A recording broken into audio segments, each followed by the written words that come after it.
budget, no pay. That's a new bill a bipartisan group of lawmakers is trying to push through the House. The premise, hold lawmakers to a simple work ethic. If you don't get the budget passed each October, then you don't get your salary. Joining me now, lead sponsor of the bill, Congressman Jim Cooper, Democrat of Tennessee, and co-sponsor Republican Congressman Reed Ribble. And they're here joining me now, and he's in Milwaukee. They're also part of the Fix Congress Now caucus. Gentlemen, welcome. Thanks so much for being here. Good morning, Luke. Hey, good morning, Luke. Good morning, Jim. Mr. Cooper, I'll start with you.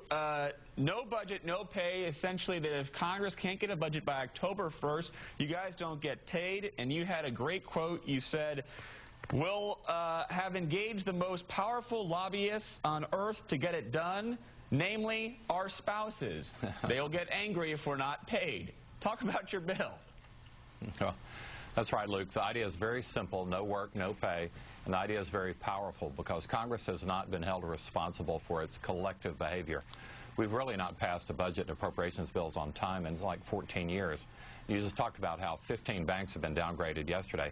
America could be downgraded very shortly if we don't get our work done on time. The deadline is October 1st, and yet this is one of the laziest Congresses in American history. We only worked 7 days during the entire month of May. We're barely working more than that during June. We've got no highway bill. Other essential pieces of legislation are simply not being passed, so it's time to take action. Mr. Ribble, obviously this is a bipartisan measure. Do you think you could see bipartisan ideas in a large-scale budget? Obviously, Democrats like to see a revenue increase. Well, yeah, I think it can be done. I mean, the House has spoken. I was in Congress. I'm a freshman member. I was in Congress about 110 days when we passed our first budget. My second year, we passed it again, and we passed it on time. And so on the House side, as far as the budget goes, we've got it, but the Senate hasn't acted. But I think historically, if you look back, almost every time there's an election year, it's not 100% this way, but almost every time there's an election year, the Senate and House doesn't come together with a budget. And Jim spoke a little bit of the appropriations process. We're not even getting our appropriations bills done on time. And so Jim and I and others, both Republicans and Democrats, have decided that we want to fix this. And we're going to start to apply pressure. And coming on your show this morning will help because the American people will begin to speak up if they hear about it. Realistically speaking, what are some areas of agreement that you guys could come to in this type of bill? I mean, could you have significant entitlement reform? Could you have revenue increases? Or could you have some smaller things that might be beneficial to the citizenry? And I'll go to Mr. Cooper. We really need to have everything on the table. I like the Simpson-Bowles approach, but it's got to be hashed out by Congress. And it's not enough for the House to do its thing and the Senate to do its thing.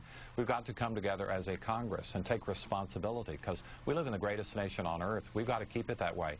And right now we're dangerously close to not only losing our credit rating, but other forms of national weakness. So it's time for Congress to get its act together. Congress, according to most experts on a bipartisan basis, has really never been this broken. So let's fix it, and let's fix it now.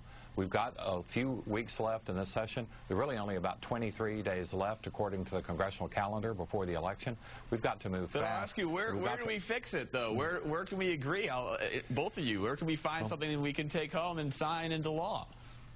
I offered 2 months ago the Simpson-Bowles budget, entitlement reform, and taxes. It's got to be done both. But we only got 38 votes in the House. Mr. Ribble? And I think you'll see it here in a few days, maybe. There has been a conference committee working on the highway bill and transportation bill. We've made quite a bit of progress over the last 30 days.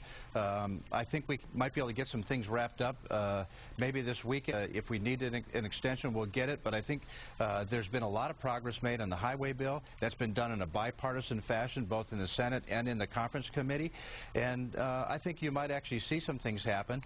But it does take pressure, and it takes a certain dent of will by members of Congress to say that the American people are more important than these political careers that people have been protecting, and it's time to move some things forward. I know as a freshman member, I'm pretty frustrated with the process and the pace, but I also recognize the founders set up a system that requires us to move toward consensus, so that means we have to start by talking with one another, and we have to stop demonizing ideas that the other side has. I'll pose this question to both of you, and Mr. Ribble, you can go first. I want to hear Mr. Cooper's opinion. How much do you think Grover Norquist's tax pledge has to do with the gridlock we see today in Congress? I think it's overstated. The fact of the matter is members of Congress are going to move to do what they have to do to get the situation rectified. Obviously, we can't move at all until the Senate passes something as it relates to a budget. And if they would just pass one, we could at least begin to talk about it together and try to find out where the common ground is. But I think the no tax pledge has been a little bit overstated as far as how much power it has on Capitol Hill. Mr. Cooper? Well, Luke, I think the only oath of office that anybody should take is to the Constitution, because we owe our duty to our nation, to our people, to the greatness of this nation. These other pledges really just get in the way.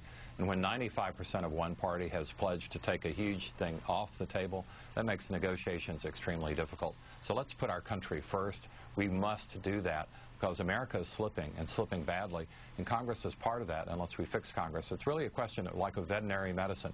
How do you get the animal to take the pill? It's got to be strong enough to work. It's got to be tasty enough for them to swallow it. Will Congress swallow this? And right now, the leadership of both parties in both houses is against our proposal.